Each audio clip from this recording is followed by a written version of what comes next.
Bonjour à toutes et à tous et bienvenue dans le podcast des lanceurs d'alerte. Merci d'être encore une fois au rendez-vous.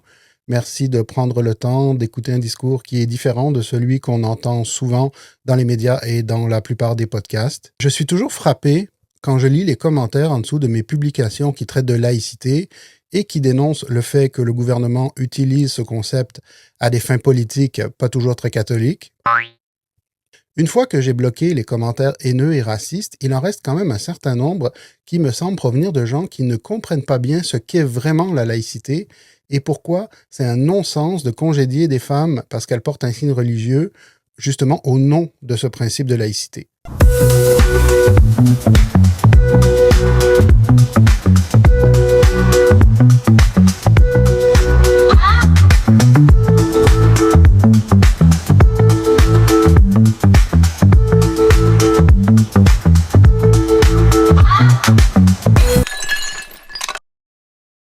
Donc aujourd'hui, dans le podcast des lanceurs d'alerte, on va démontrer comment le gouvernement, avec sa loi 21 et ses petites sœurs, la loi 94 et la loi 29, n'est pas du tout en train de renforcer le principe de laïcité, mais plutôt de le manipuler. Et on va voir comment il s'y prend.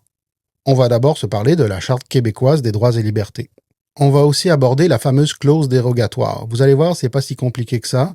Et on va se rendre compte que c'est un problème quand le gouvernement l'utilise comme un outil politique et non pas comme une mesure d'exception. Et bien sûr, ensuite, on va appliquer tout ça à l'exemple concret de la laïcité.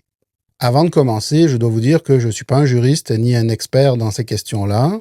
Oui, j'entends certains qui disent « quand on te voit faire tes vidéos avec ta marionnette, on s'en doutait un petit peu ». Bon, passons. Dans une instance syndicale, j'ai eu la chance d'assister à une présentation d'une représentante de la Ligue des droits et libertés et d'une représentante de la Commission des droits de la personne et des droits de la jeunesse.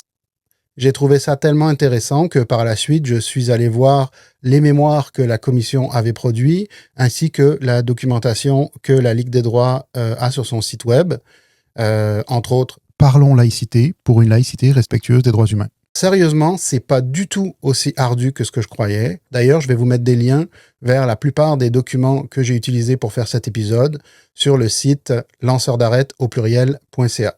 Voilà, maintenant que c'est dit, on va commencer. On va commencer en se parlant de la Charte des droits et libertés de la personne du Québec, qui a été adoptée en 1975 et qui n'est pas une loi comme les autres. La Charte, c'est une super loi, une loi fondamentale, quasiment constitutionnelle. Ça veut dire qu'elle est au sommet de la hiérarchie des lois. Elle passe avant les autres lois, avant les règlements, avant les conventions collectives. Et c'est une bonne chose parce qu'elle protège des droits fondamentaux. Le droit à la vie, le droit à la liberté d'expression, le droit de religion, le droit à l'égalité, des conditions de travail justes et le droit à la protection contre la discrimination. Historiquement, la Charte elle a permis des avancées majeures dans la défense des droits.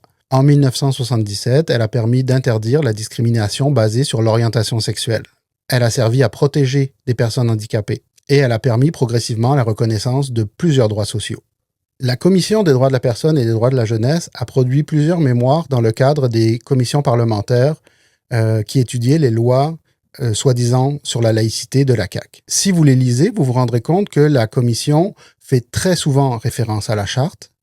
Elle est très critique du gouvernement et honnêtement, son argumentaire est sans faille. Alors, ce n'est pas un hasard si le gouvernement, dans un récent projet de loi, le projet de loi visant à réduire la bureaucratie, accroître l'efficacité de l'État et à renforcer l'imputabilité des hauts fonctionnaires. Excusez-moi. Bon, vous savez ce que je pense des hauts fonctionnaires et de leur bullshit job, mais à quand une loi pour renforcer l'imputabilité des politiciens? Bon, bref, ce que je veux vous dire, c'est que le gouvernement a adopté à toute vitesse un amendement à ce projet de loi, et cet amendement, il souhaite intégrer à la fonction publique le personnel de la Commission des droits de la personne et des droits de la jeunesse. Tiens, comme par hasard. Ben oui, c'est bien connu, hein. Pour réduire la bureaucratie, accroître l'efficacité de l'État, on prend un organisme indépendant et on l'intègre à l'appareil gouvernemental.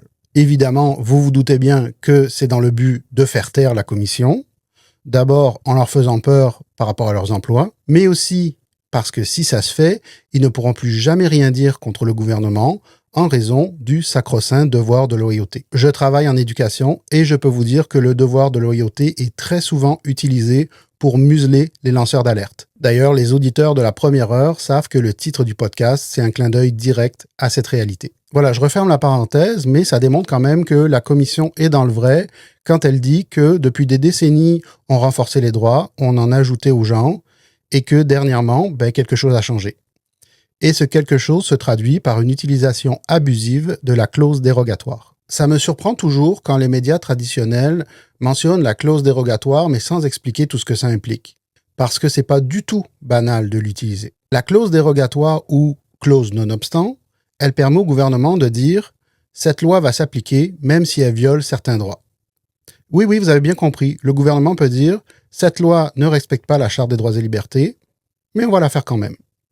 À l'origine, cette clause, elle existe pour être utilisée dans des cas d'exception. Une crise majeure, un danger important, une situation temporaire. Mais aujourd'hui, ce qui est inquiétant, c'est son utilisation préventive, c'est-à-dire qu'on l'utilise avant même qu'un tribunal puisse évaluer la validité de la loi. Résultat, pas de contestation possible, pas de débat judiciaire. C'est comme si le gouvernement disait « on veut même pas savoir si notre loi est légale ». Et ça change complètement l'équilibre des pouvoirs, parce que dans une démocratie, normalement, le gouvernement propose des lois et les tribunaux lui disent si ces lois respectent les droits. Mais avec la clause dérogatoire utilisée de manière préventive, c'est comme si le gouvernement se parlait tout seul. Et autant vous dire qu'il ne va pas se contredire.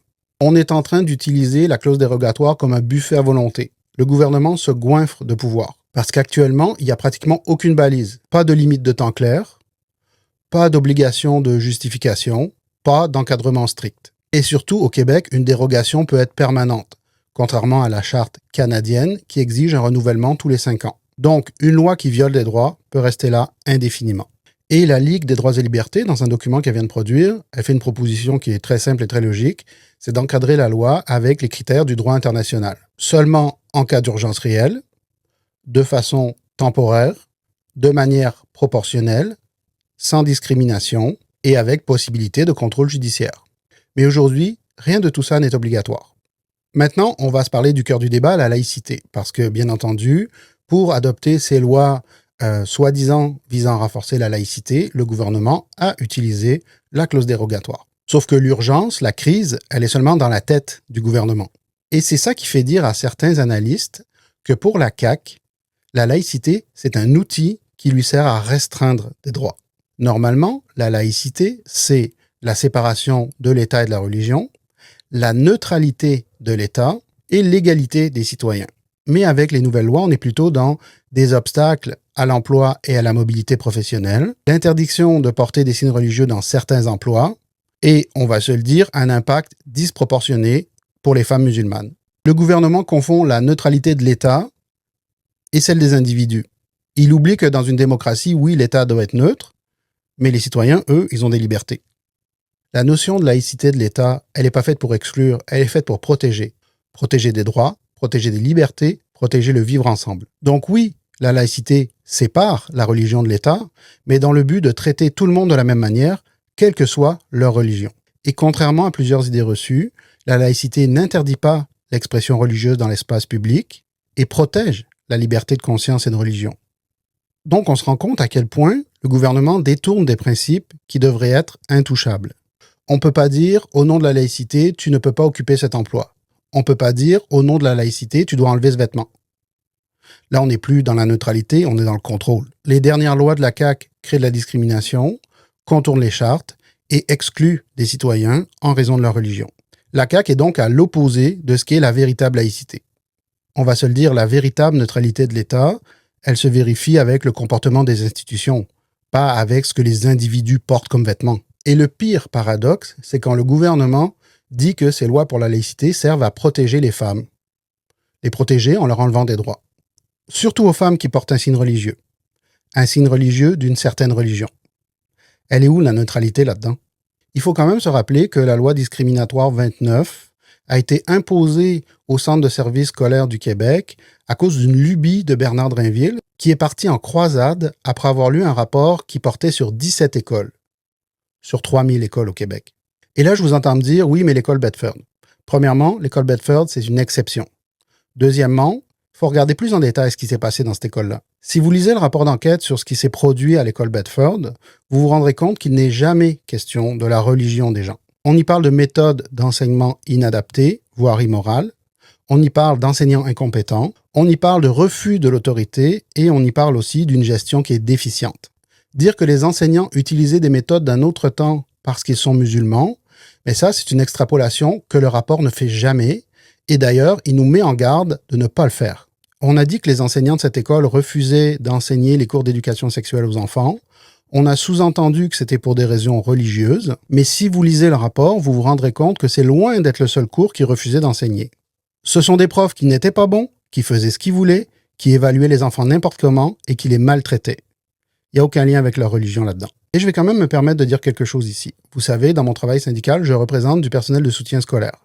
Bon, les éducatrices que la loi 29 va mettre à la porte, ce sont des éducatrices en service de garde, des TES, donc des membres du personnel de soutien. Je peux vous dire en toute connaissance de cause que jamais du personnel de soutien n'aurait pu se comporter comme ça avec autant d'impunité. Les gestionnaires ne le diront pas ouvertement, mais on est loin d'être traités tous à la même enseigne dans le système scolaire québécois. Les professeurs ont beaucoup plus de pouvoir que les autres employés.